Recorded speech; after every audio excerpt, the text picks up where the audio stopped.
எஸ்ஐபியை பொறுத்தவரைக்கும் மார்க்கெட் எவ்வளவு பெரிய வீழ்ச்சியை சந்திக்குதோ அந்த லெவலுக்கு அது உங்களுக்கு ஆப்பர்ச்சுனிட்டி. நீங்க சொல்ற வீடியோஸ்லாம் எஸ்ஐபி ஸ்டாப் பண்ணாதீங்கன்னு சொல்லிட்டீங்க. என்னால இந்த அன்சர்டனிட்டி வந்து தாங்க முடியல. மேபி நான் பாஸ் பண்ணி வைக்கவா?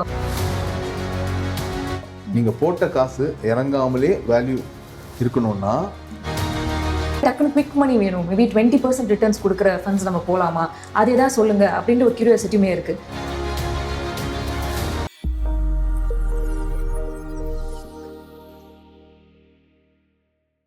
ஹலோ ஜீபு வியூவர்ஸ், நான் உங்க விஜய் கண்மணி.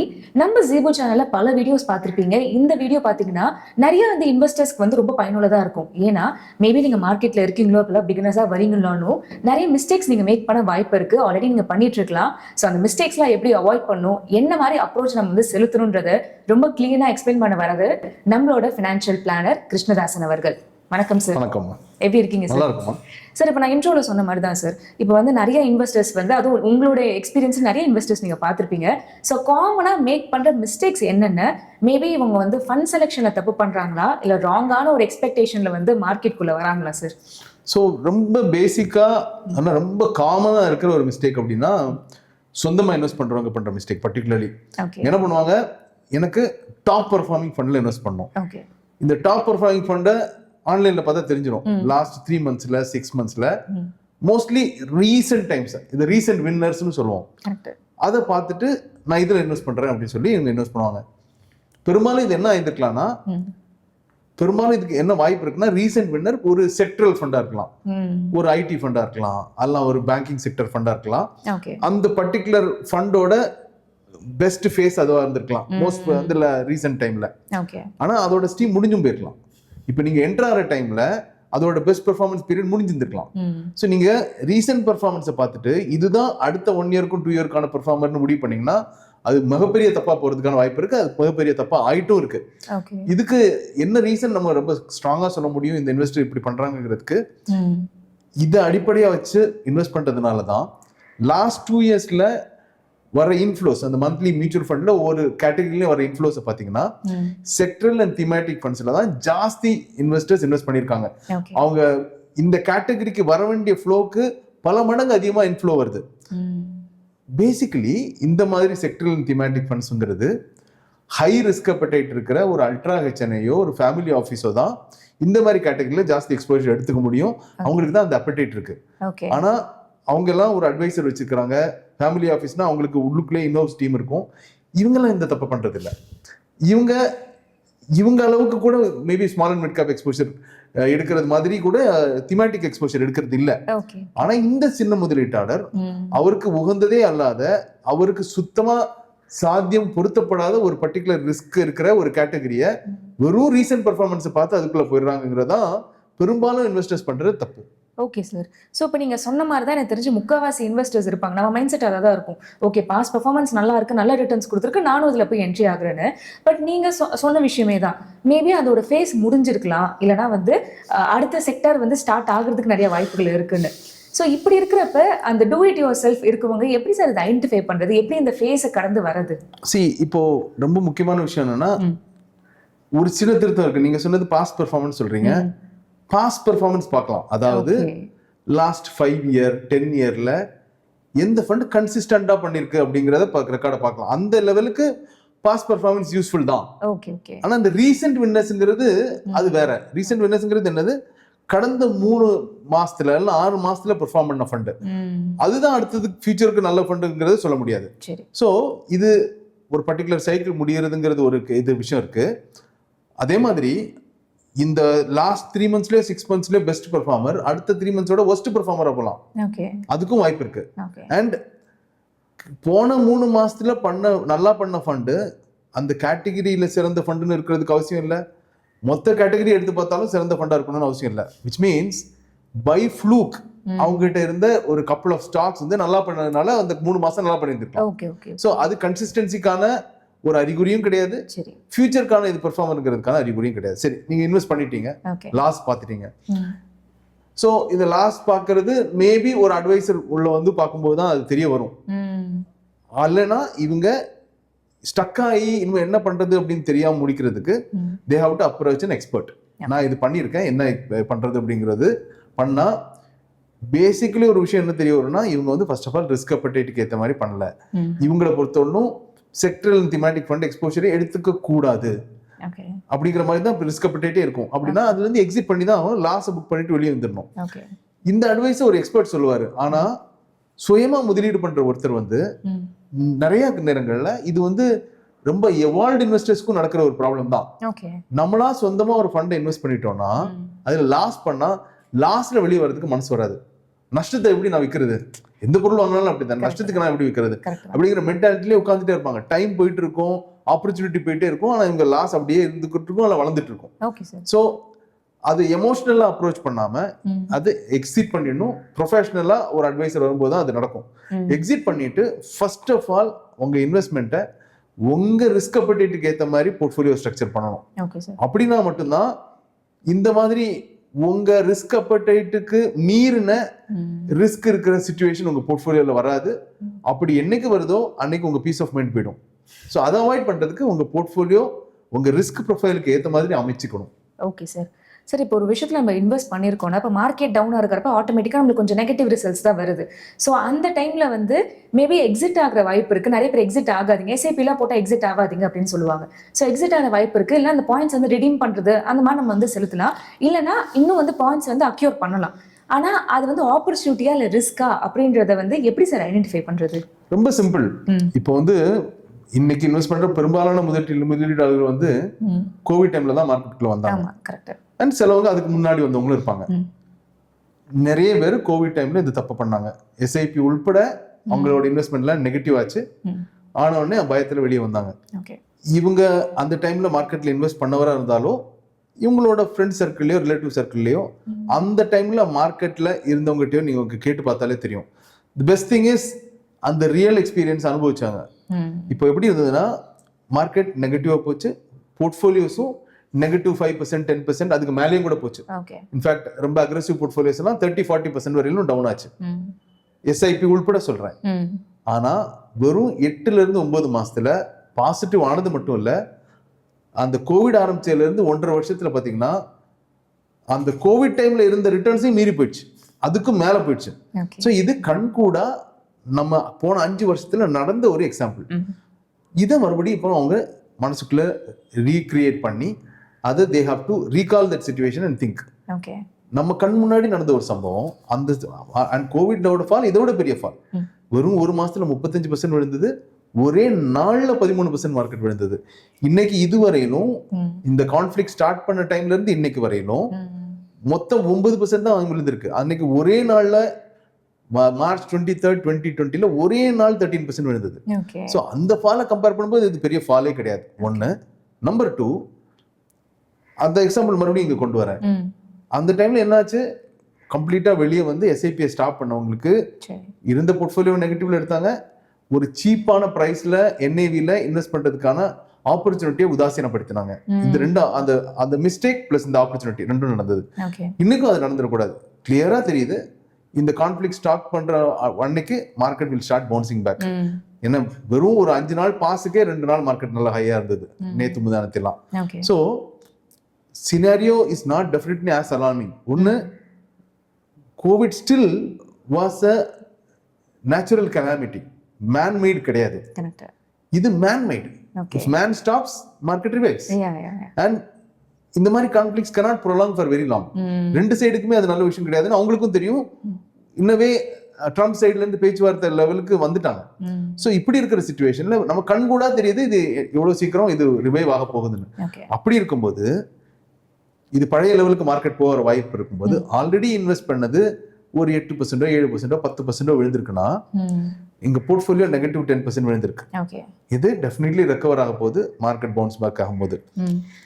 அண்ட் இது வந்து ஒரு நோஷனல் சினாரியோ, இது டெம்பரரி சினாரியோ. அந்த ஃபேஸ்ல இருந்து வெளியே வர போறோம். பட் எந்த ஆப்பர்ச்சுனிட்டி நீங்க மிஸ் பண்ணுவீங்க?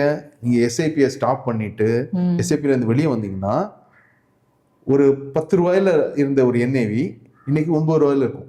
மார்க்கெட் டிராப்பா இருக்கறனால நீங்க 10 ரூபாய்க்கு போன மாசம் இன்வெஸ்ட் பண்ணிருக்கீங்க, அது டவுன்ல இருக்கு. இந்த மாசம் உங்களுக்கு அதே யூனிட் உங்களுக்கு 9 ரூபாய்க்கு கிடைக்குது. 10 ரூபாய்க்கு நீங்க கான்பிடென்டா என்ட்ரானீங்க. நிரந்தரம் இல்லாத ஒரு ஒரு அன்சர்டனிட்டில இருந்து வெளியே வர போறோம்னு தெரிஞ்சும் அதே ஆர்டிக்கிளா இல்ல அதே பொருளா அதே ஃபண்டை கம்மியான என்ஏவிக்கு இன்வெஸ்ட் பண்ற ஆப்பர்ச்சுனிட்டி நீங்க இழக்கிறீங்க. அண்ட் அது எவ்வளவு பெரிய ஒரு தப்பான முட்டாள்தனமான ஒரு முடிவாயிடும் அப்படி பண்ணிட்டோம்னா. ஸோ ரொம்ப கிளியர், மார்க்கெட்ல வர்றவங்க எல்லாருக்கும் ஒரு விஷயம் தெரியணும், நீங்க ஒரு 5 வருஷம் மினிமம் இன்வெஸ்ட் பண்ணும்போது தான் ஒரு நல்ல ரிட்டர்ன் கிடைக்க போகுது. அந்த 5 வருஷத்துல இப்படி ஒரு அன்சர்டனிட்டி ஜியோ பொலிட்டிக்கலா எல்லாம் இருக்கலாம், ஏதாவது ஒரு அன்சர்டனிட்டி நிகழும். ஒரு டவுன் ஃபேஸ கண்டிப்பா நீங்க பாப்பீங்க.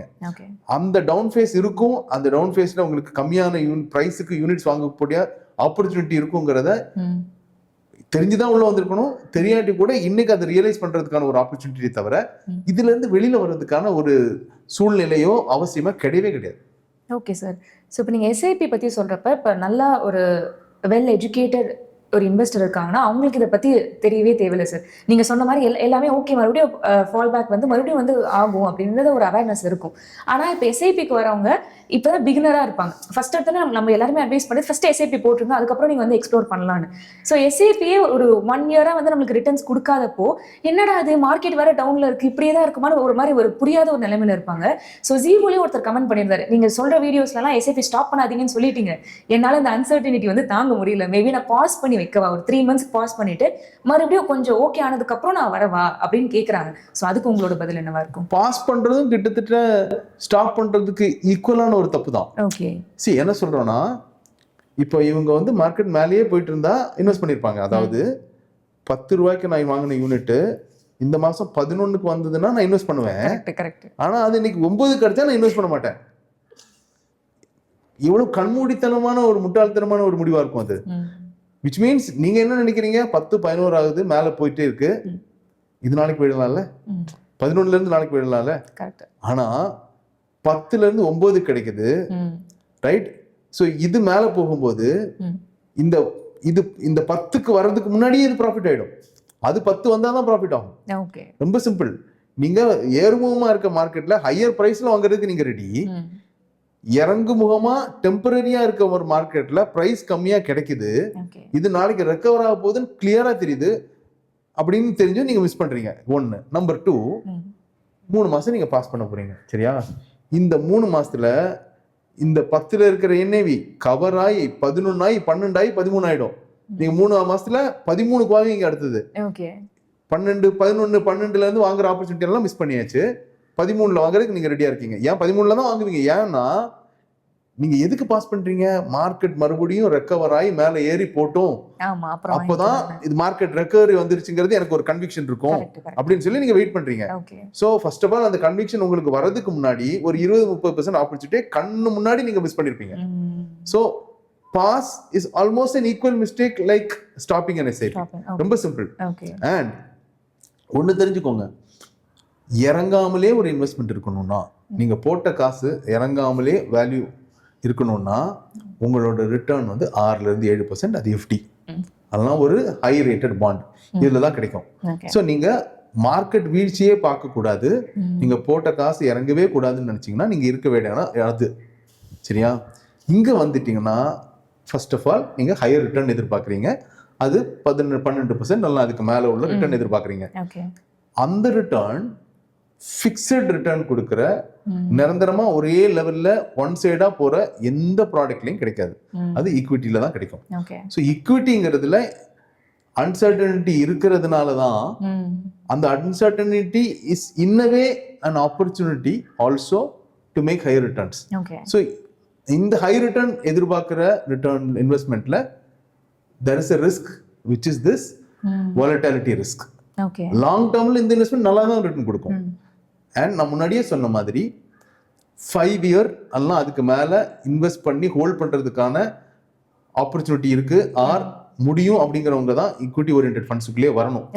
அண்ட் 5 இயர்ல கூட சில நெகட்டிவ் ஆகலாம், ஆயிருக்கு மார்க்கெட், ரொம்ப rare. Probability of a 5-year return being negative is very rare, but yes, it is there. அப்படி இருக்கிறவங்களுக்கு கூட 5 இயர்ல நெகட்டிவ் ஆனா கூட 5 இயர் ரிட்டர்னும் கோவிட் டைம்ல நெகட்டிவா தான் இருந்தது. அவங்களும் இன்னைக்கு 10 இயர் ரிட்டர்ன் எடுத்து பார்த்தாங்கன்னா it is double digit. It's 12-13-14% return last 10 இயர்ஸ்ல வந்திருக்கு. நான் சொன்னது 2020ல நெகட்டிவ் ரிட்டர்ன் இருந்தது. இந்த 5 வருஷத்துக்கும் 10 வருஷத்துக்கும் சேர்த்து ஆனுவலைஸ் ரிட்டர்ன் எடுத்து பார்த்தாலே 12 to 15% ரிட்டர்ன் கொடுத்துருக்கு. ஓகே ஓகே இது சாத்தியம். ஸோ மார்க்கெட்ல ஒரு டவுன் சைட் ஃபேஸ் இருக்கும். அந்த டவுன் சைட் ஃபேஸ் நீங்க எக்ஸிட் பண்ண வேண்டிய 5 இயர் பீரியட்ல கூட வரலாம். ஆனா கூட 3 வருஷம் 4 வருஷம் வெயிட் பண்ணீங்கன்னா எந்த 10 இயர் டைம் ஃப்ரேம்லயும் ஒரு double digit return definitely possible. So இதுதான் இதோட நேச்சர், இதுதான் இதோட வாலட்டாலிட்டி. இதுல இந்த மாதிரி ஒரு இறங்குற ஃபேஸ் இருக்கும் அப்படிங்கிறது இன்வெஸ்டர் கிளியரா தெரிஞ்சிருக்கணும். ஸோ இன்னைக்கு ஒருவேளை நீங்க தெரியாம என்டர் ஆயிட்டீங்கன்னா இன்னைக்கு தெரிஞ்சுக்கோங்க. அண்ட் யங்ஸ்டர் தான் பெரும்பாலும் ஈக்விட்டி இன்வெஸ்ட்மெண்ட்ஸ்க்குள்ள வருவாங்க. 60 வயசுல உள்ளவங்க வர மாட்டாங்க. இட் மீன்ஸ் நீங்க அதுக்கு டைம் கொடுங்க. Time will definitely take care of your returns. Okay sir. So இப்போ நீங்கள் யங்ஸ்டர்ஸ் பற்றி சொல்கிறப்ப இப்போ ரெகுலராகவே பார்த்தீங்கன்னா 10 to 12% 15% அப்படி தான் நம்ம வந்து இன்டர்வியூஸ்ல நம்ம சொல்லுவோம். ஆனால் இப்போ யங்ஸ்டர்ஸ் வந்து டக்குனு குவிக் மணி வேணும், மேபி 20% ரிட்டர்ன்ஸ் கொடுக்குற ஃபண்ட்ஸ் நம்ம போகலாமா, அதே தான் சொல்லுங்க அப்படின்ற ஒரு கியூரியாசிட்டியுமே இருக்கு. ஸோ அந்த மாதிரி மைண்ட் செட் இருக்கவங்க என்னென்ன டிஃபிகல்ட்டிஸ் ஃபேஸ் பண்ணுவாங்க சார்? 20% அப்சைட் கொடுக்குற ஃபண்டு 30% டவுன் சைடும் கொடுக்கும். விச் மீன்ஸ் இப்போ நம்ம நார்மலா இப்போ எஸ்ஐபி பத்தி எல்லாம் பேசும்போது இது ஒரு large cap, flexi cap, multi cap இந்த மாதிரி ஃபண்ட்ஸை பத்தி சொல்லும்போது இது ஒரு கலவையா இருக்கிறதுனாலையும் ஃபிளெக்ஸி கேப்ல எல்லாம் லார்ஜ் கேப் ஜாஸ்தி இருக்கிறதுனாலையும் ரிலேட்டிவ்லி ஒரு பியூர் ஸ்மால் கேப் ஃபண்டோடயோ பியூர் மிட் கேப் ஃபண்டோடயோ இதுல ரிஸ்க் கம்மி தான். ஸோ நீங்க ரீசெண்ட் டைம்ஸ்லேயே எடுத்து பார்த்தீங்கன்னா இந்த மார்க்கெட் ஃபால்லே பார்த்தீங்கன்னா சில ஃபிளெக்ஸி கேப் ஃபண்ட்ஸ் நிஃப்டி விழுந்த அளவுக்கு கூட விழல, நிஃப்டியை விட 2% 3% கம்மியாக விழுந்திருக்கு. சில ஃபண்ட்ஸ் கொஞ்சம் ரிஸ்க் ஜாஸ்தியாக எடுத்திருக்கிற ஃபண்ட்ஸ் நிஃப்டிக்கு மேலே விழுந்திருக்கு, சிலது நிஃப்டிக்கு ஈக்குவலாக விழுந்திருக்கு. இதுதான் நடக்கிற விஷயம். ஸோ இப்போ நீங்க பாத்தீங்கன்னா இப்படி ஒரு இன்வெஸ்டர் உங்களுக்கு உள்ள வராரு, ஹை ரிட்டர்ன் எதிர்பார்க்கிறாரு.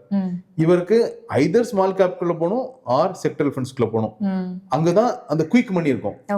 அதே டைம்ல அதுல அந்த குயிக் ஃபாலும் இருக்கும், டீப் ஃபாலாவும் இருக்கும். ஸோ ரொம்ப சிம்பிள். எந்த லெவலுக்கு ஹை ரிட்டர்ன் எதிர்பார்க்குறீங்களோ, எந்த லெவலுக்கு குயிக்கா ரிட்டர்ன் எதிர்பார்க்குறீங்களோ அந்த லெவலுக்கு நீங்க ரிஸ்க்குக்கும் தயாரா இருந்தா மட்டும்தான் அந்த எக்ஸ்பெக்டேஷனோட இருக்கணும். நீங்க காசு அப்படியே இருக்கணும், ஆனா ஹையஸ்ட் ரிட்டர்ன் வேணும்னா அப்படி ஒரு இன்வெஸ்ட்மெண்ட் ஆப்ஷன் உலகத்திலே எங்கேயும் கிடையாது. அப்படியே உலகத்துல சேஃபா ரெகுலேட்டடா ஒரு ஆப்ஷன் கிடையவே கிடையாது. அது மட்டும் தெரிஞ்சுக்கோங்க. ஒண்ணு அப்படி யாராவது ப்ராமிஸ் பண்ணி உங்ககிட்ட வருவாங்க, அப்படி ப்ராமிஸ் பண்ணி வந்து நீங்க போட்டீங்கன்னா உங்க முதலுக்கே மோசமாயிடும், முதலோட போயிடும். ஸோ ஆர் மார்க்கெட் ரிஸ்க்னால நீங்க 20%க்காக வந்தீங்க, 30% டவுன் ஆகலாம். அப்படி இருக்கிற பட்சத்துல மேபி இன்னொரு 4-5 வருஷம் கழிச்சு தான் எடுக்க முடியும். அதாவது ஷார்ட் டேர்ம் எக்ஸ்பெக்டேஷனோட வரீங்க, ஆனா ஒருவேளை அது வரலன்னா இன்னும் 3-4 வருஷம் கழிச்சு எடுத்துக்கிறேன் அப்படின்னு வந்தாலும் ஓகே. ரொம்ப சிம்பிள். ஆனா அந்த ரிஸ்க், டவுன் சைட் ரிஸ்கை ஃபேஸ் பண்ண முடிஞ்சவங்க மட்டும்தான் இதுக்குள்ள வரணும். பொதுவா கேட்டீங்கன்னா இந்த மாதிரி எக்ஸ்பெக்டேஷனோட மார்க்கெட்டுக்குள்ள வராம இருக்கிறது தான் நல்லது. ஏன்னா இப்படி இருக்கிறவங்க எப்பவுமே அந்த எக்ஸ்பெக்டேஷன் ஹையா இருக்கும், ரேஷனலாவே இருக்காது. அது அந்த ரேஷனலா இல்லாததுனால மார்க்கெட் அடிக்கடி உங்களை டிசப்பாயிண்ட் பண்ணும். டவுன் சைடு போகும், ரொம்ப டிசப்பாயிண்ட் பண்ணும். நீங்க மார்க்கெட்டுக்கு ரொம்ப முக்கியமான தேவையே பெர்சிவியரன்ஸ் அண்ட் பேஷன்ஸ் தான். அந்த பொறுமை தான் உங்களுக்கு ரிட்டர்ன் கொடுக்கும், காலம் தான் உங்களுக்கு ரிட்டர்ன் கொடுக்குது. நீங்க போட்ட காசும் காலம் கொடுக்கல, பெர்சன்டேஜும் கொடுக்கல. அதிகப்படியான ரிட்டர்ன் வர்றதுக்கான காரணம் டைம். சோ அந்த டைமே நீங்க அவசரப்படுத்துறீங்க. So which means there is a clear mismatch. There is a logical mismatch. Time only can give you that long term compounding and higher growth. And அதையே நீங்க சுருக்கி எதிர்பார்க்குறீங்கன்னா அந்த லெவலுக்கு அதிகப்படியான ரிஸ்கோடையும் வெரி லோ ப்ராபபிலிட்டியில தான் உங்க சக்சஸ் ரேஷியோவே இருக்கும். Okay sir. ஸோ மிஸ்டேக்ஸ் பற்றி நீங்கள் சொன்னீங்க. இப்போ பிகினர் இப்போ தான் நான் வந்து உள்ளே வரப்போகிறேன், மார்க்கெட்டுக்குள்ளேயே வரப்போகிறேன் அப்படின்னு நினைக்கிறவங்க இந்த மைண்ட் செட்டை தயவுசெய்து ஃபிக்ஸ் பண்ணிட்டு வாங்க, இல்லைன்னா வேணாம் நீங்கள் சொன்ன மாதிரி வராதிங்க அப்படின்னா என்னென்ன சொல்லுவீங்க சார்? ரொம்ப சிம்பிள்.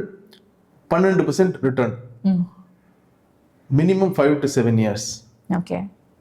அண்ட் எவ்வளோ லாங்காக முடிஞ்சாலும் நான் வச்சுக்கிறேன் அப்படிங்கிற மாதிரி இருக்கணும். So return wise 12%, time wise 5 to 7%. And இதுக்கு இடப்பட்ட டைம்ல ஏதாவது ஒரு ஃபண்ட் வந்து அவங்க ப்ரௌஸ் பண்ணி பார்க்கும்போது 50% ரிட்டர்ன் கொடுக்கலாம், 70% ரிட்டர்ன் கொடுத்துக்கலாம். உடனே நான் அதை மாத்திரக்கூடாது. மாத்தினோம்னா முன்னாடி சொன்ன அதே கதை தான், அந்த 70%ஓட அதோட கதை முடிஞ்சிருக்கும். அடுத்த 1 இயருக்கு அது நெகட்டிவ் 20% கொடுக்கலாம். ஸோ நீங்க உங்க ரிஸ்க் ப்ரொஃபைலுக்கு ஏற்ற மாதிரி இன்வெஸ்ட் பண்ணணும், அதுக்கேற்ற மாதிரி அசெட் அலோகேஷன் வச்சுக்கணும். வச்சு பண்ணிட்டீங்கன்னா இந்த 12% அந்த 5 year plus minimum holding period, இது ரெண்டும் ரொம்ப முக்கியமான ஃபேக்டர். And stick on. என்ன மார்க்கெட்ல நடந்தாலும் உங்க எஸ்ஐபியை ஸ்டாப்பே பண்ணக்கூடாது. அது எவ்வளவு பெரிய எஸ்ஐபியை பொறுத்தவரைக்கும் மார்க்கெட் எவ்வளவு பெரிய வீழ்ச்சியை சந்திக்குதோ அந்த லெவலுக்கு அது ஒரு உங்களுக்கு ஆப்பர்ச்சுனிட்டி. Okay okay. ஸோ அதுல you should never get disturb. அங்க பார்த்து இங்க பார்த்து அவங்க ஸ்டாப் பண்றாங்க, இவங்க ஸ்டாப் பண்றாங்க, ஸ்மால் கேப் மோசமா பண்ணுதுன்னு சொல்றாங்க, அப்படிலாம் கிடையாது. ஸ்மால் கேப்புக்கு உங்க ரிஸ்க் ப்ரொஃபைலுக்கு இவ்வளவு எக்ஸ்போஷர் வச்சுக்கலாம்னு வாய்ப்பு இருந்ததுன்னா அந்த ஸ்மால் கேப் மோசமா போற டைம்லயும் அதோட இருக்கணும். அதாவது ஒரு நல்ல நண்பன் எப்படி வந்து எல்லா டைம்லயும் கூட இருக்கணுமோ அதே மாதிரி தான் உங்க ஃபண்டும் உங்க இன்வெஸ்ட்மெண்ட்டுக்கும் உங்களுக்கு நல்ல நண்பனாகி உங்களுக்கு பலனை கொடுக்கணும்னா அதோட எப்பவும் கூட இருக்கணும். Super sir. இதை விட தெளிவா யாரும் சொல்லவே முடியாது. So thank you for this conversation. அதே மாதிரி பிகினர் இன்வெஸ்டர்ஸ் வந்து எந்த மாதிரி வந்து மிஸ்டேக்ஸ் அவாய்ட் பண்ணணும், எப்படி வந்து அவங்க ஸ்ட்ராட்டஜிக்கலா ஒரு அப்ரோச் கொடுக்கணுன்றது ரொம்ப தெளிவா கொடுத்துருந்தீங்க. Thank you for this conversation. And கண்டிப்பா பார்க்குற ஆடியன்ஸ்க்குமே ரொம்ப யூஸ்ஃபுல்லா இருக்கும். நாங்க வேற ஏதாவது டாபிக் பத்தி பேசணும்னு நினைச்சீங்கன்னா கமெண்ட் பாக்ஸ்ல கமெண்ட் பண்ணுங்க. அண்ட் ஜீபு யூடியூப் சேனலுக்கு சப்ஸ்கிரைப் பண்ணிக்கோங்க. தேங்க்யூ.